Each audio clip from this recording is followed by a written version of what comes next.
Now, that is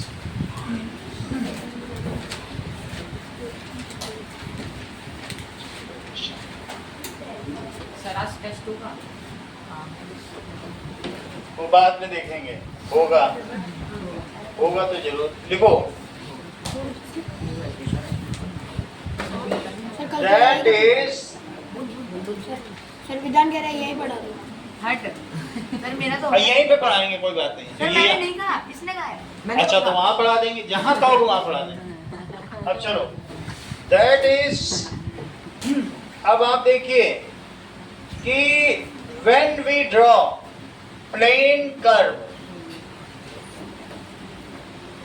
plane curve का क्या मतलब होता है? When we draw any curve without lifting pencil are called plane curve. जब हम कर्व बनाएं और पेन उठाने की जरूरत ना पड़े कर्व बनाने में, तो ये एक प्लेन कर्व है, ये भी एक प्लेन कर्व, दो अलग अलग। समझ में आई? Okay, when we draw curve, when we draw curve without lifting pencil, तो उसे क्या कहते हैं?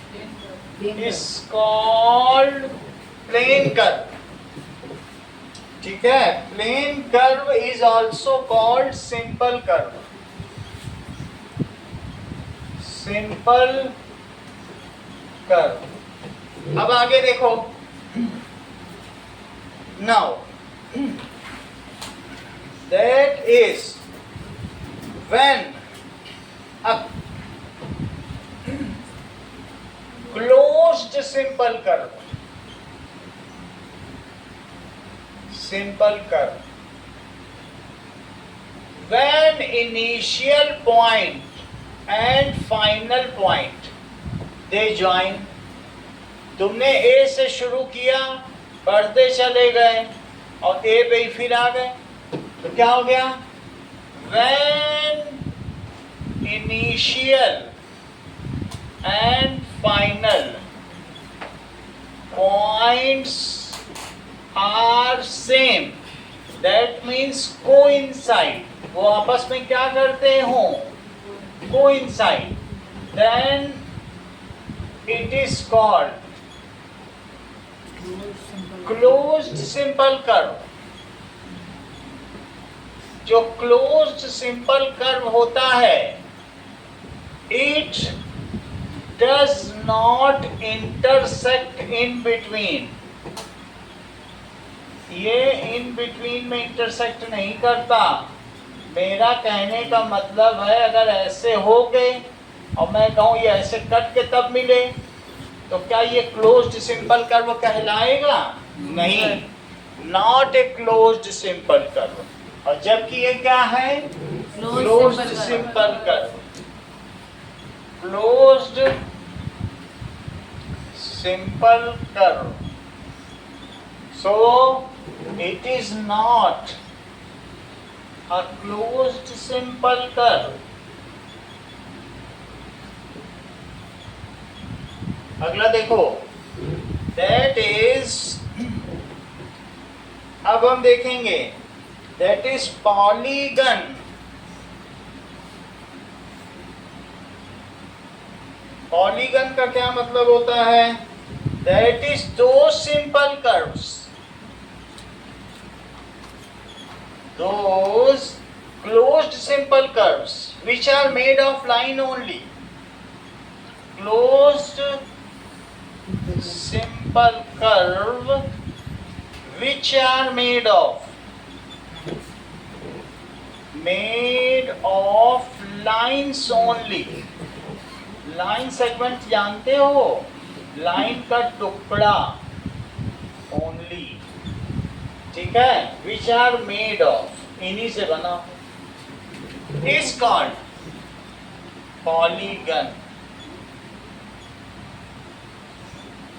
चेक करो, ये जो तीन लाइनों से बना हो उसे ट्राइगन कहते हैं, या ट्राइंगल या ट्राइलेटरल। सर ये क्लोज फिर से समझो, तो क्लोज्ड सिंपल कर्व है, ये नहीं है, ये तो नहीं है क्योंकि ये इंटरसेक्ट कर गया, अगर कट गया तो नहीं है। लेकिन क्या ये क्लोज्ड सिंपल कर्व जो लाइन से बना होगा, तो इसमें 3 लाइंस हैं, तो ये ट्राइगन हो गया। ट्राइगन भी हो सकता है और 3 एंगल भी हैं, तो ये ट्राई एंगल भी है। और साइड को ही लेटरल भी कहते हैं। क्या कहते हैं?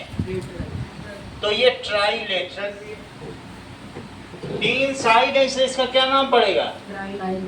ट्राइलेटरल। सबसे छोटा यही है, 2 से कुछ शेप नहीं बनता है पॉलीगन।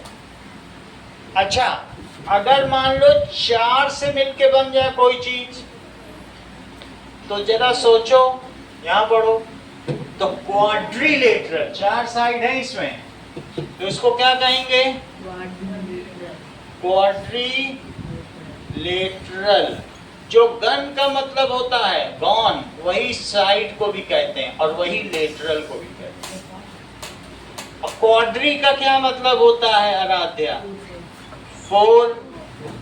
और लेटरल का मतलब साइड्स। तो इसमें 4 साइड्स हैं, A, B, C, D is a quadrilateral. ABCD is quadrilateral. सही है? मान लीजिए 5 साइड्स हो, तो अनन्या इसे क्या कहोगी? 5 साइड्स हो तो हाँ, क्योंकि गन भी साइड ही है या लेटरल भी है, तो इसको कहेंगे पेंटागन। और अगर 6 साइड हो जाए हर शेप, तो क्या कहोगे? हेक्सागन। हेक्सागन। और कभी कभी तो ऐसा भी होगा कि 1, 2, 3, 4, 5, 6 और 7 साइड, ठीक है? That is septagon. और ऐसा अगर हो जाता है तो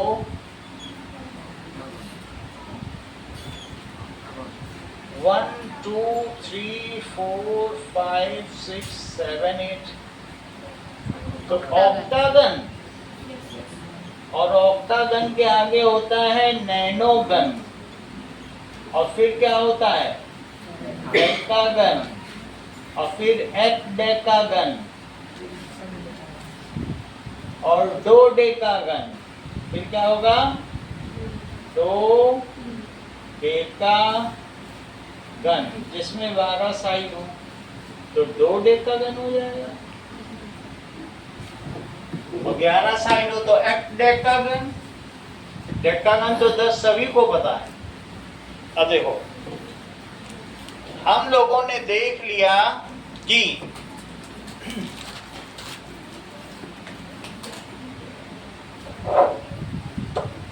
अब देखो,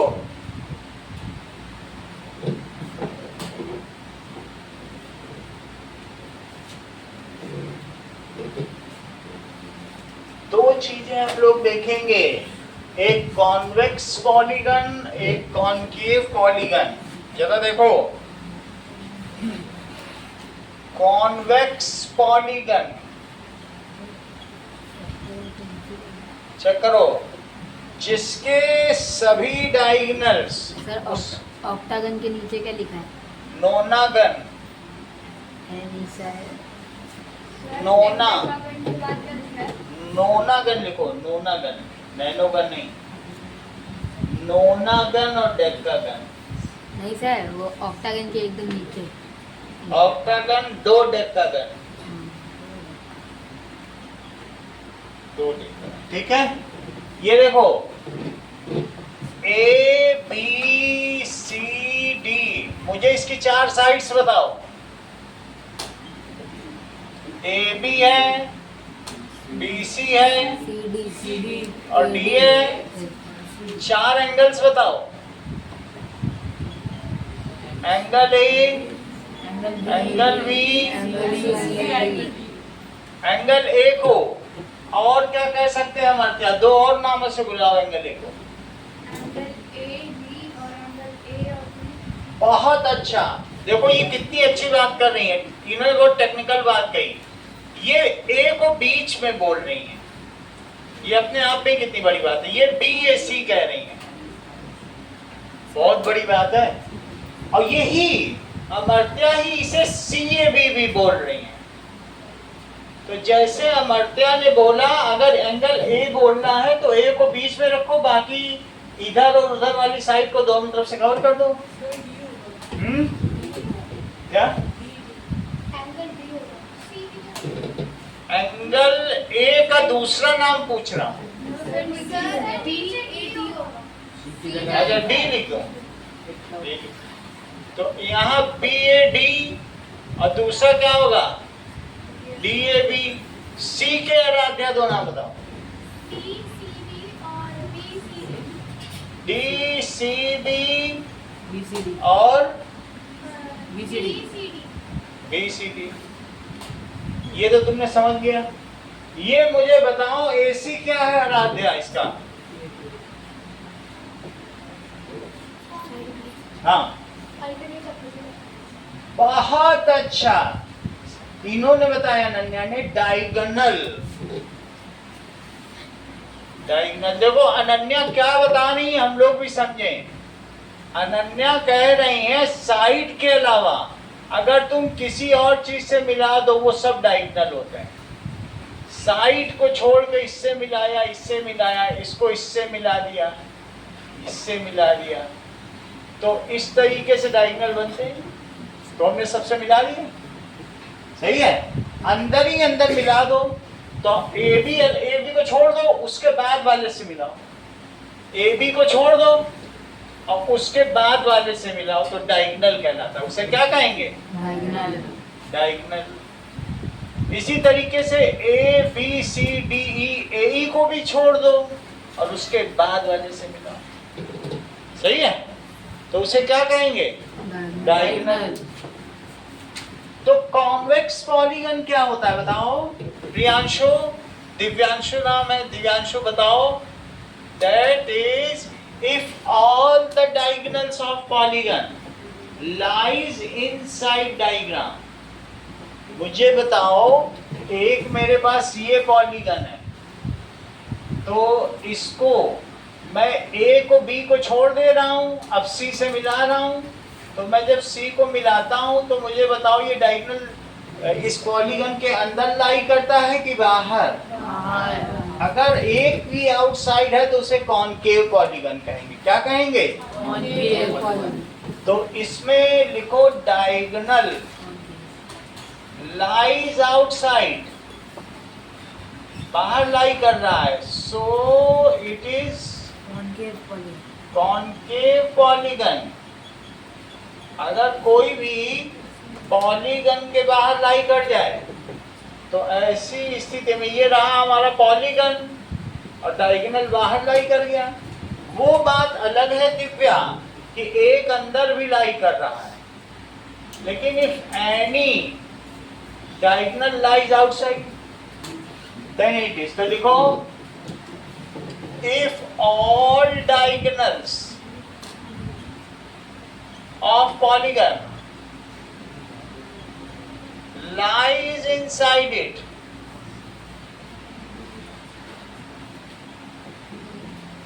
it is called concave polygon. no convex polygon। ठीक बोलो, पीछे बच्चे बैठे हुए हैं, फिर क्या सोचेंगे? ठीक है, कॉनकेव पॉलीगन। अब देखेंगे कॉनकेव पॉलीगन क्या है। ये सभी नीचे कॉन्वेक्स वाले हैं, इनके सब डायगोनल अंदर लाई करेंगे, कोई बाहर जाएगी? अच्छा, अब देखो लिखो कॉन्वेक्स पॉलीगन, तो लिख दिया तो कॉनकेव पॉलीगन। ये मुझे बताओ अगर मैं एक ऐसा बना दूं तो आरव राज ये किस प्रकार का है, कॉन्वेक्स की कॉनकेव? क्योंकि इसका एक डायगोनल हमेशा बाहर रहेगा, बाकी अंदर भी रहेंगे, लेकिन अंदर से हमें ज्यादा मतलब नहीं है। एक बाहर पड़ गया इसलिए क्या कहलाएगा? If any one diagonal lies outside, Concave polygon. if any one diagonal lies outside polygon, then it is concave polygon. तो तुम्हें आराध्या बताना है कि इन दोनों कर्व्स में से कौन सा सिंपल क्लोज्ड कर्व है। ये किए, ये सिंपल क्लोज्ड कर्व और ये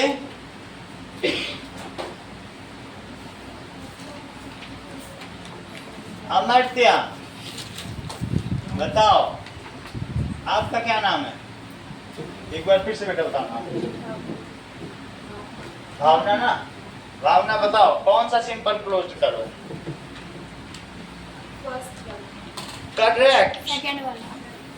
बहुत अच्छा। हर्षित ने वंस फॉर ऑल सबके लिए कह दिया, क्योंकि हर्षित के माइंड है, उसने कह दिया ना फर्स्ट है ना सेकंड है। पूरी क्लास के लिए वंस फॉर ऑल उसने डाउट कह रहा ना, इसको तुम पेंसिल उठा के बना सकते हो, 2 बार पेंसिल उठाना पड़ेगा। उसका टैलेंट देखो, 8th में हो के कितना अच्छा कर रहा है, और कह रहा दूसरे में तो कट रहा है। बहुत बड़ी बात है। मेरे पास प्राइस है ही नहीं 5 रुपए से ऊपर का दूंगा क्या? इसलिए देखो नोट ही नहीं कर रहा है वो, माइंड में एडहियर भी कर रहा है। No curve is simple closed, इतनी बड़ी बात है। सर अगर किसी के अंदर दोनों टाइप के पॉलीगॉन बन जाए शेप में तो उससे क्या कहेंगे? बहुत अच्छा। If any of the diagonal lies outside, एक डायगोनल भी बाहर है तो वो कॉनकेव हो गया। समझ में आ गई बात कि नहीं? अंदर दबा हुआ है।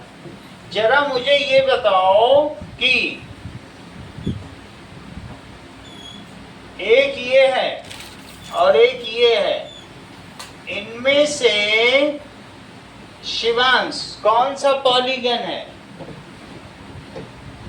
तो पहला बहुत अच्छा। तो यही चीज चाहिए हमें 8th में। अगर तुम्हें सभी सब्जेक्ट में कम नंबर ला, सॉरी मेरा कहने का मतलब है ये जान रहा है कि पॉलीगन सिर्फ लाइन से बनता है। पकड़ लिया इसने तुरंत, कोई भी नहीं। अच्छा, कोई भी नहीं। दिमाग देख लो। ये छोटा है हाइट में, लेकिन पकड़ लिया। चीजें कितनी तेज पकड़ता है। समझ में आ गई बात की नहीं? इतना तो नेवला भी नहीं पकड़ पाएगा।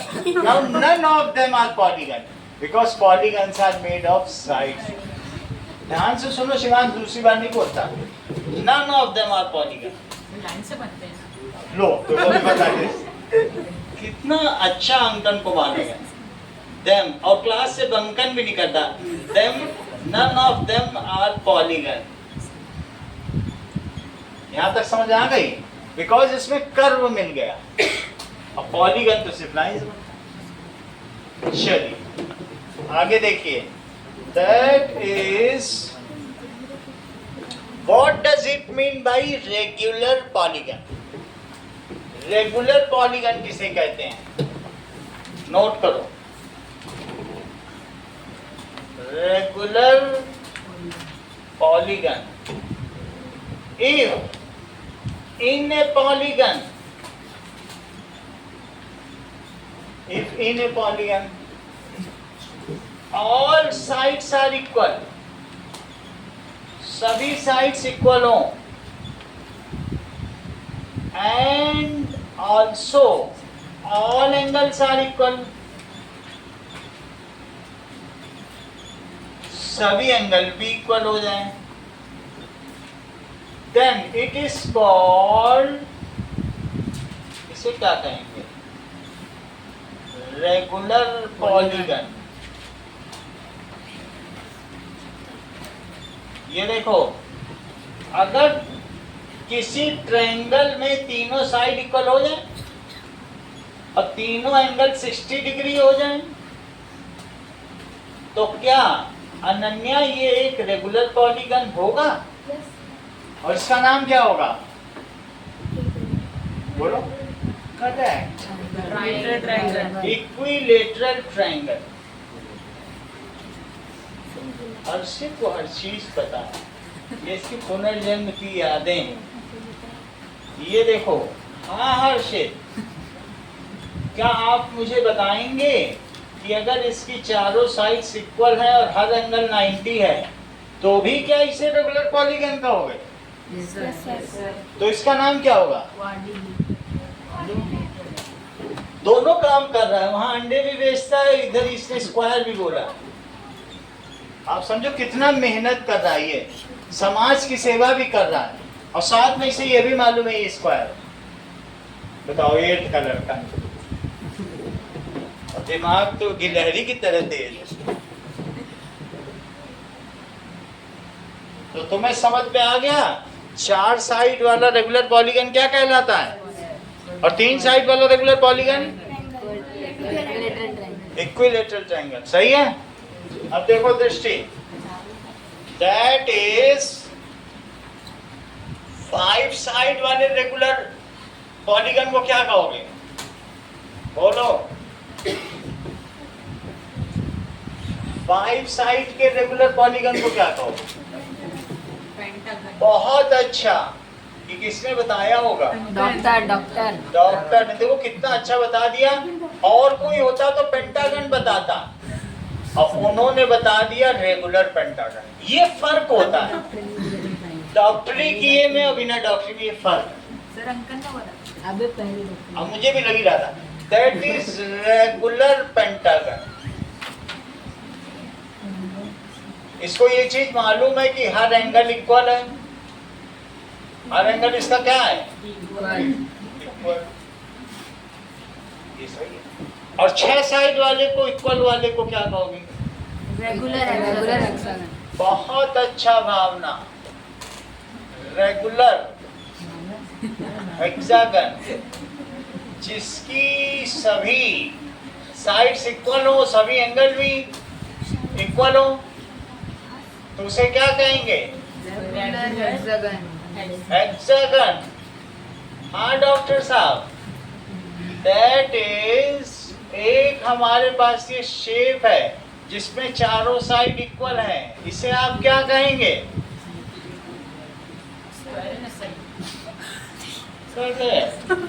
बहुत बड़ी बात है, 8 में हो गई, कितना अच्छा बता रहे हैं। हाँ आप भी बोलो।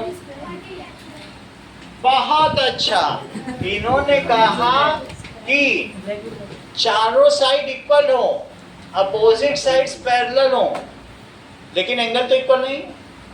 एंगल एक 60 है, ये छोटा एंगल है, और ये बड़ा है, ये 120। ये एंगल बड़ा लग रहा है ना? ऑब्ट्यूस, रोम्बस, वही वो भी बोल रही है, रोम्बस।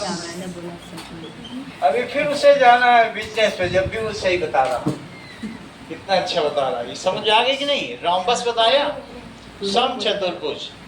तो ये रेगुलर, बताइए टेट्रागन है या नहीं? 4 भुजाओं वाला रेगुलर क्वाड्रिलेटरल है या नहीं?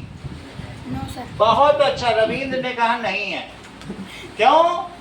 All sides are equal but all angles are not equal. इसलिए रविंद्र ने कहा सर इसको इर्रेगुलर ये लिख दो पॉलीगन, नहीं तो कोई डाउट में आ जाएगा। ये क्लास के हित के लिए किया रविंद्र ने। All sides equal but all angles, उसको तुरंत मैंने लिखा, तुरंत दिख गया। अब देखो कितनी अच्छी उसकी पारखी नजर है। ऑल एंगल्स नॉट इक्वल, तो इसे क्या कहेंगे रविंद्र? फिर से बोलो, क्लास में फेमस होने के।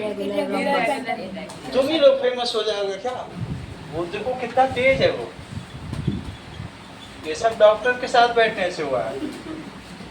Irregular polygon. बोलो बात समझ में आ गई कि नहीं? इलाज करते हो कि जिंदा भी बच जाते हैं लोग।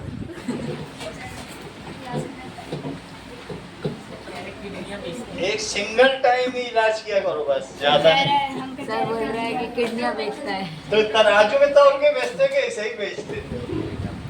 चलो यहाँ तक की बात समझ आ गई, इरेगुलर भी तुमको समझ में आ गया। अब जरा देखो कुछ और चीजें, दैट इज इंटीरियर एंगल। किसी भी पॉलीगन का इंटीरियर एंगल क्या होता है? The angle inside, the angle between two sides of A polygon is called interior angle. Interior angle का मतलब जो अंदर हो, अंतः कोण। इंटीरियर एंगल का क्या मतलब होता है? अंतः कोण। फिर से समझो, और अगर यही लाइन बाहर कर दी जाए दिव्यांशु, और बाहर का एंगल हो तो उसे क्या कहेंगे? ये देखो, ये एक्सटीरियर एंगल। हर चीज इन लोगों को पहले से कैसे पता चल जाती है, और हम लोग यहाँ इतना सोच रहे बताएं, इन्हें पहले से पता है। सही है। The angle made between two sides, Diyanshu, the angle made between two sides, इन्हीं भी दो साइड्स के बीच का जो बना हुआ एंगल है उसे क्या कहेंगे? It is called interior angle. ये दो साइड्स हैं। तुम दो दो काम कैसे एक साथ कर ले रहे हो विधान? एंगल तीन काम कर ले रहे हो। वो खा भी लेता होगा अंडे। एंगल मेड बिटवीन, महावीर पीछे ही बैठा हुआ है, made between two sides is called, दो साइड के बीच का एंगल क्या है? ये वाला इंटीरियर अंतः कोण इज कॉल्ड इंटीरियर एंगल। अब जरा देखो, ठीक है। If one side is extended then the angle formed outside is called exterior angle. If exterior angle,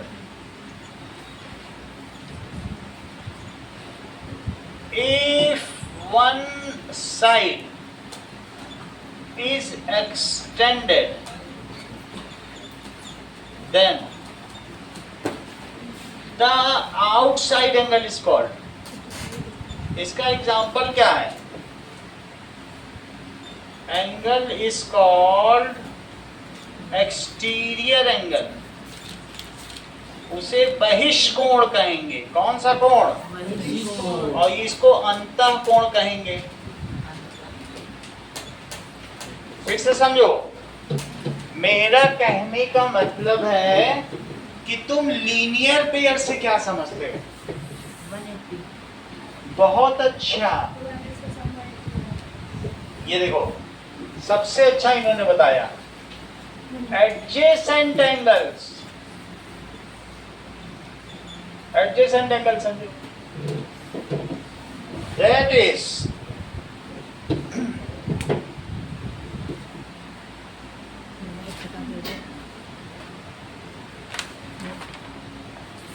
two angles को उभयनिष्ठ कोण कब कहेंगे? adjacent angles। बहुत अच्छा, इनाम देना पड़ेगा ना हो, क्योंकि इतना कैसे कोई बता सकता है? ये पहले पिछले जन्म की याद होगी, 8वां पढ़ा होगा केवी में।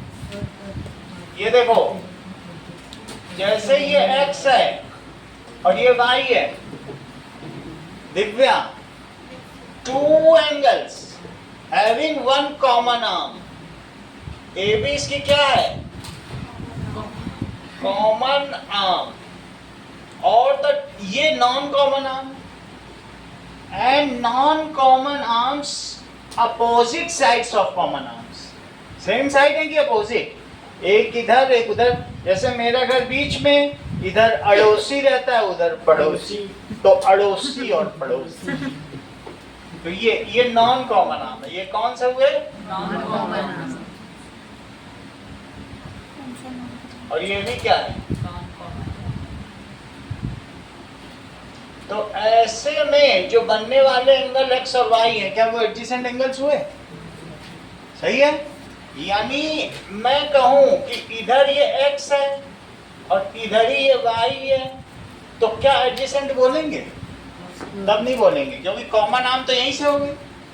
This is not adjacent. Sir एक बार दोबारा बताएं। फिर से समझो, ये जैसे एक लाइन है और एक लाइन के एक तरफ एक एंगल हो और एक लाइन के दूसरी तरफ एक एंगल हो, लाइन बीच की दीवार एक हो और लेकिन एक तरफ एंगल दूसरी तरफ एंगल। बोलो बात समझ आ गई कि नहीं? जैसे ये 3 लाइन है तो ये एंगल और ये एंगल, ये कॉमन आर्म हो गई, सही है, और ये नॉन कॉमन। देखो इस चीज को, इसे समझो। When, ठीक है, 2 angles have, ये डेफिनेशन हम लोगों को विधान की तरफ से बताई गई है। When 2 angles have one common vertex, जहां आर्म्स मिलती है उसको क्या कहते हैं? वर्टेक्स, शीर्ष। When 2 angles have one common vertex, one common arm, एक उनकी आर्म कॉमन होगी। क्या तुम्हारे और तुम्हारे घर के बगल रहने वाले आरव शर्मा की दीवार एक कॉमन है? तुम यहाँ से धम धम करते हो तो आरव को आवाज सुनाई पड़ती है, तो कॉमन वाल मानी जाती है कि नहीं? वो आया ही नहीं सर। चलो, one common arm and 2 non common arms lies opposite to common arm. 2 non common arms कहाँ लाई करती है Drishti? Opposite to common arm.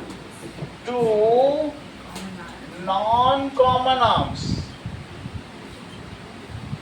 lies opposite to common arm.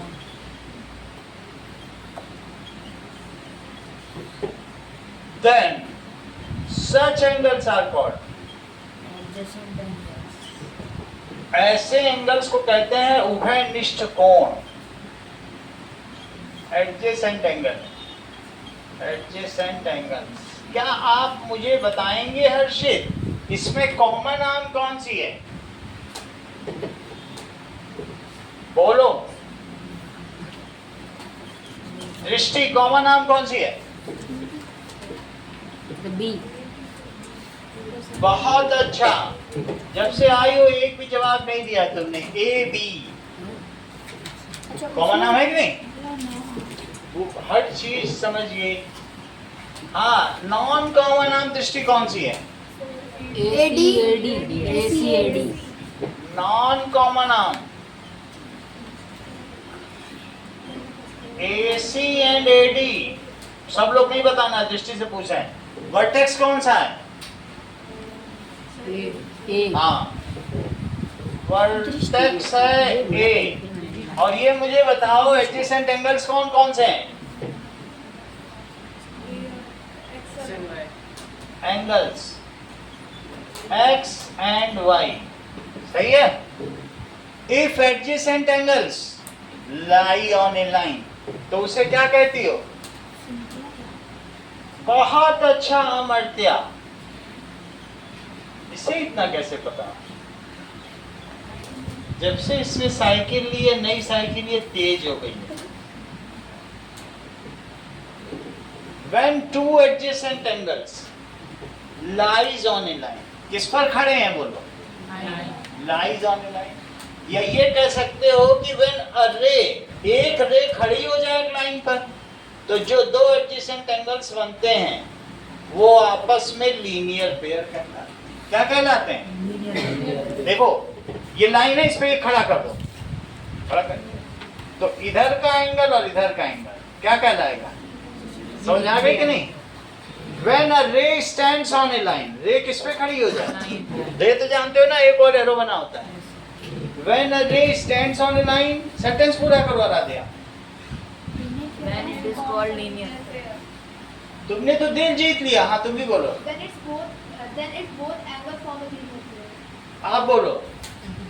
So then when a ray stands on a line and it divides an angle into 2 angles, and the sum of angles equals to 180 degree. आप बोलो। मैंने सबसे अच्छा राध्या ने बताया, बोलो। The angles divided by the ray forms. हर चीज तुम्हें पता है। When a ray stands on a line, the adjacent angles are called linear pair. कितना अच्छा बता दिया, बताओ। When a ray stands on a line, when a ray stands on a line, कौन सी रे स्टैंड करती है विधान, जरा मुझे बताओगे? इसमें कौन सी रे स्टैंड कर रही है? A B. और किस लाइन पे कर रही है? C D. हाँ, सेंटेंस पूरा करो। Then Adjacent angles form linear pair.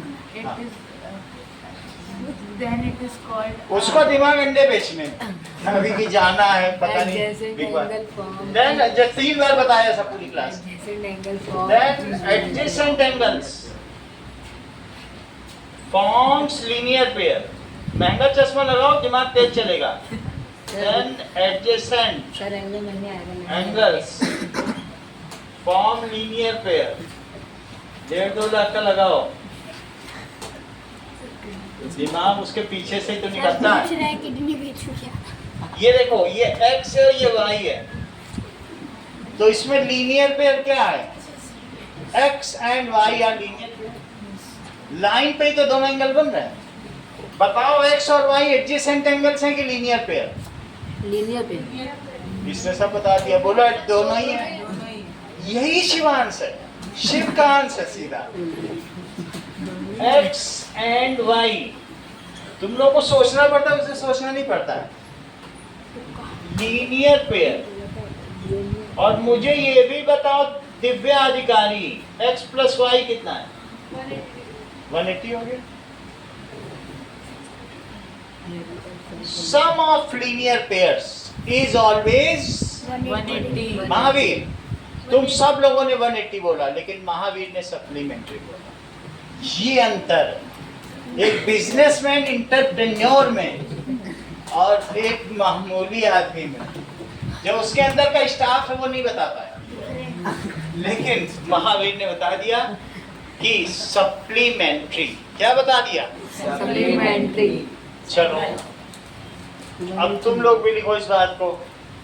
Now अब इसी बात को रविंद्र भी रिपीट कर देगा कि that is sum of linear pair angles. हाँ, लिखो सप्लीमेंट्री एंगल्स क्या होता है?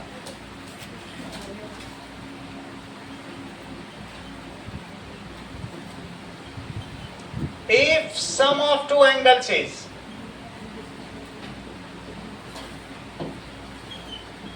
180 degree, then those angles are called supplementary. उन्हें क्या कहेंगे? Angles are called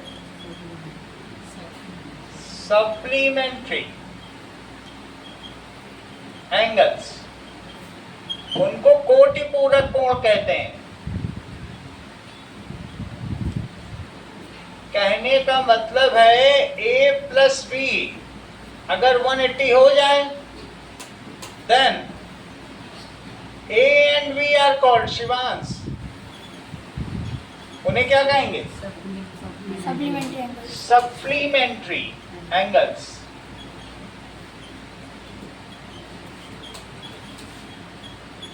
इतनी बात समझ में आ गई? मुझे तुम सिर्फ ये बता दो कि ये एक स्क्वायर है महावीर, तो इसमें a प्लस बी सप्लीमेंट्री है कि a प्लस सी? हाँ भी तुम बताओ, तुम इंटरप्रेन्योर हो, ठीक बता पाओगे। दोनों। हाँ? करेक्ट। जैसे महावीर ने कहा कि सर a प्लस बी भी 180 है, a प्लस सी भी 180 है और a प्लस डी भी 180 है। महावीर ने पूरी क्लास के लिए ये एक भलाई का काम किया है, ठीक है? समझो, वो समाज सुधारक है, ठीक है, रिफॉर्मर है। तो a प्लस बी कितना आया बताओ? Angle a plus angle b 90 plus 90 तो 180। तो A and B are supplementary और A प्लस C क्या होगा? 180 A प्लस C भी 90 प्लस 90 तो that is equals to 180 degree. तो दैट इज, इसलिए angle A and angle B are supplementary angles.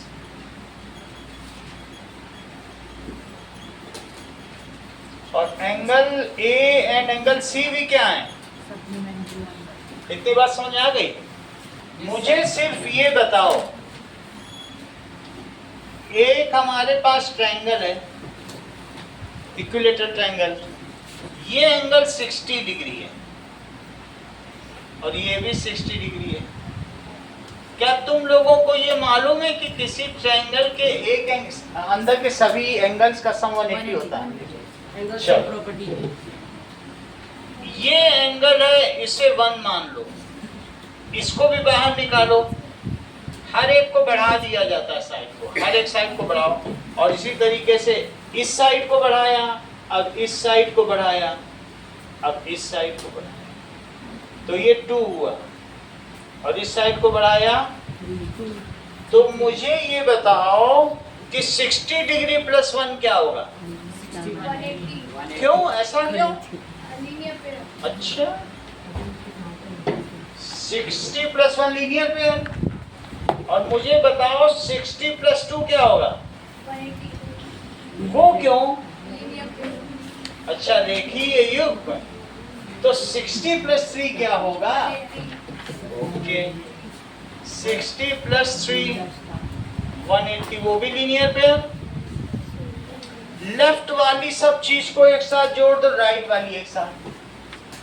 ध्यान दीजिए, लेफ्ट को लेफ्ट से जोड़ दीजिए, राइट को राइट से। If equals are added to equal then the sum is equal. फिर से समझो, अगर 7 7 के बराबर है, 5 5 के बराबर है, और दोनों को जोड़ दो तो क्या जो आएगा वो भी बराबर होगा। Yes sir. तो इक्वल है ना सब, तो इक्वल में इक्वल जोड़ दिया जाए, इक्वल में इधर भी इक्वल जोड़ दिया जाए तो बराबर का आएगा कि नहीं? If equals are added to equal, तो लेफ्ट लेफ्ट को जोड़ो जरा, 3 60 मिलके कितने हुए? 180 180। और plus angle 1 plus angle 2 plus angle 3, ये तो लेफ्ट का सब जोड़ डाला। अब राइट का जोड़ो, 3 180 कितना होता है? 360 plus 180. ये देखो, 360 plus 180. ये सबसे अच्छा होता है। That is 540। मतलब 2 काम करके भी दिमाग किसका कितना तेज हो गया। एंटरप्रेन्योर बन जाएगा थोड़े दिन में, ले लेगा, हथियार लेगा दुकान। नाउ 180 इधर चला गया, तो 1 प्लस 2 प्लस 3 कितना हो गया? 540 minus 180 तो कितना हो गया? 360। कितना हो गया? 360। मेरा कहने का मतलब है कि 1 2 3 that is sum of exterior angles of triangle कितना होता है? इस स्टेटमेंट को लिखो और इसका ये प्रूफ है।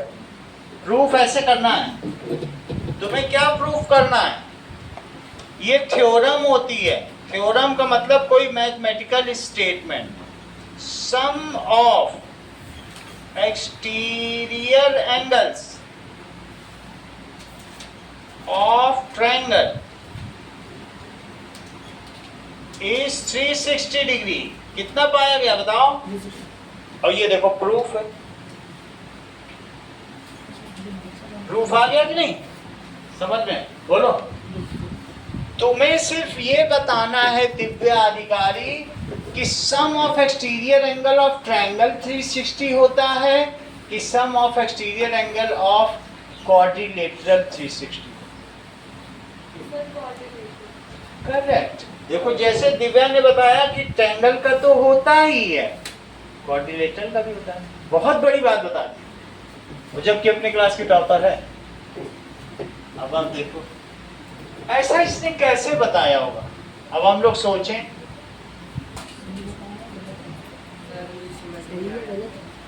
तो समझो फिर से, ये देखो, ये मुझे बताओ, ये ट्रायंगल है, ठीक है।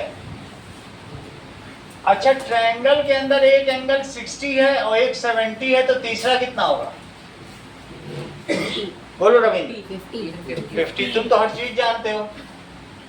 अच्छा, ये 60 है, तो मुझे बताओ ये कितना होगा?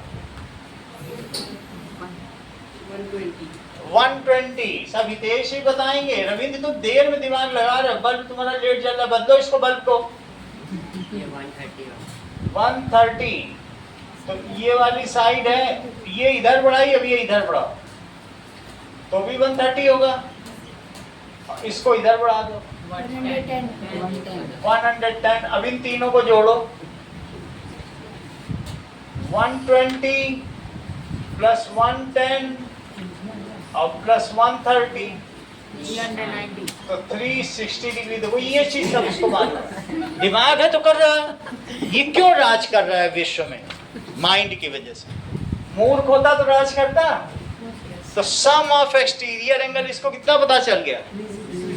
देखो इस चीज को, sum of exterior angles of triangle. बोलो रविंद्र, समझ में आया? अगर तुम्हें समझ में आया है तो यहां देखो, ये रहा स्क्वायर, स्क्वायर में ये साइड इधर बढ़ाई, ये साइड इधर बढ़ाई, ये साइड इधर बढ़ाई, ये साइड इधर। अंदर का एंगल मैं बता रहा हूं, बाहर का नहीं बताऊंगा। बाहर सबका 90 होगा। अरे ऐसे कैसे 90 हो जाएगा? 1 तुम इतनी जल्दी बता देते हो, 3 और 4 सही है। तो देखो A B C D, जैसा कि रविंद्र ने बताया सारे एंगल 90 हो, क्योंकि जब ये 90 तो इसे भी 90 होना पड़ेगा। तो एंगल 1 भी 90, एंगल 2 भी 90, ये सब लीनियर पेयर से हुआ है। और एंगल 4 भी कितना होगा? और जरा सबका सम कर दो, बाहर वाले सभी एंगल का सम। तो अब ये वो बात निकल के आई जो दिव्या कहना चाहती थी।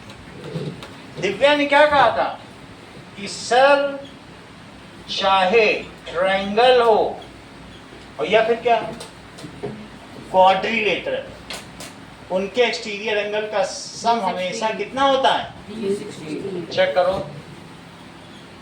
90 प्लस 90 और प्लस 90 प्लस 90 कितना हो गया? 360। इवन इतना ही नहीं, इवन पेंटागन भी होगा तो भी ऐसा भी होगा, तो भी अगर मैं सबके एक्सटीरियर एंगल लूं, हर लाइन आगे बढ़ाओ और ये, तो जब लाइन बढ़ाओगे तो ये सब एक्सटीरियर एंगल आएंगे। तो क्या लिखोगे? Sum of exterior angles of all polygons is 360। हमेशा बाहर वाले सभी एंगल का सम कितना होगा? मान लो मैं इसे A B C D E कहूं हितेश, तो तुम बता सकते हो कि इनका सम क्या होगा? 360. वो भी 360 होगा। तो इसका स्टेटमेंट क्या होगा हर्ष? ध्यान से सुनना तुम लोग। हाँ बेटा देखो, उसके चेहरे पे तेज आ रहा है अभी। हाँ फोकस करो। यस, देखो असली चीज आ गई। यही मुस्कुराहट इसका कॉन्फिडेंस है। कोई नहीं बन पाया आज तक हर्ष। हर्ष सब लोग सोचते हैं, भगवान से मांगते मुझे हर्ष जैसा बना दो, कौन कौन बन पाया? बहुत अच्छा बेटा। That is sum of exterior angles of any polygon Is always 360. 60। अब देखो ये रिपीट करेगा बेटा, रिपीट करो। नो, आधा बोल दिया इसने। Sum of Interior angle. Exterior angle. अगर ये फोर्थ में होता तो आज टॉपर होता। Now sum of exterior angles of, sentence पूरा करो भावना। ट्रायंगल की बात नहीं करो, ऑफ एनी पॉलीगन, चाहे पेंटागन हेक्सागन कुछ भी हो, of Any polygon. Sir nonagon का भी यही होगा। हाँ पॉलीगन इज 360 डिग्री। इतना समझ में आ गया? Yes sir. पेंटागन में भी यही होगा। और अगर ये रेगुलर पेंटागन है तो इसका हर एंगल बताओ। क्या तुम ये सोचते हो कि अगर ये रेगुलर पेंटागन है तो सारे एंगल इसके एक्स एक्स होंगे? बोलो। और सारे एक्स को जोड़ डालो, 360 करो जरा। तो x plus x plus x plus x plus x 360 degree, तो 5x कितना हुआ? तो मुझे बताओगे x कितना हुआ? बहुत अच्छा अंकन। ये अंकन को इतना कैसे पता चल गया? अभी इसने पाइन बोला, इसका मतलब पानी पीना चाहता है। मतलब हर चीज इसे मारो। x कितना आ गया? 72 अगर x 72 है मर्त्या, तो अंदर का एंगल बताओ।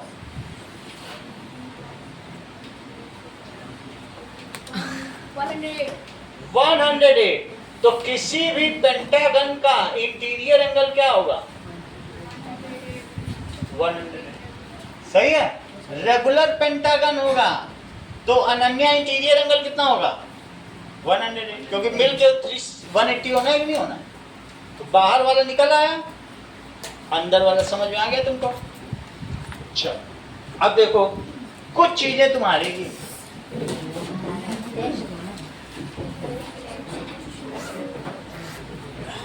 ना सबसे पहली चीज, सर विधान बोल रहा है उसको आज टेस्ट नहीं करना। उसका नुकसान हो जाएगा। सर झूठ बोल रहा है। अब ये देखो, prove that sum of exterior angle of triangle, prove that जल्दी आ मेरे को। सम ऑफ, अगर महावीर बोल दे विधान को जाने दो तो जाने दिया जाएगा। सम ऑफ एक्सटीरियर एंगल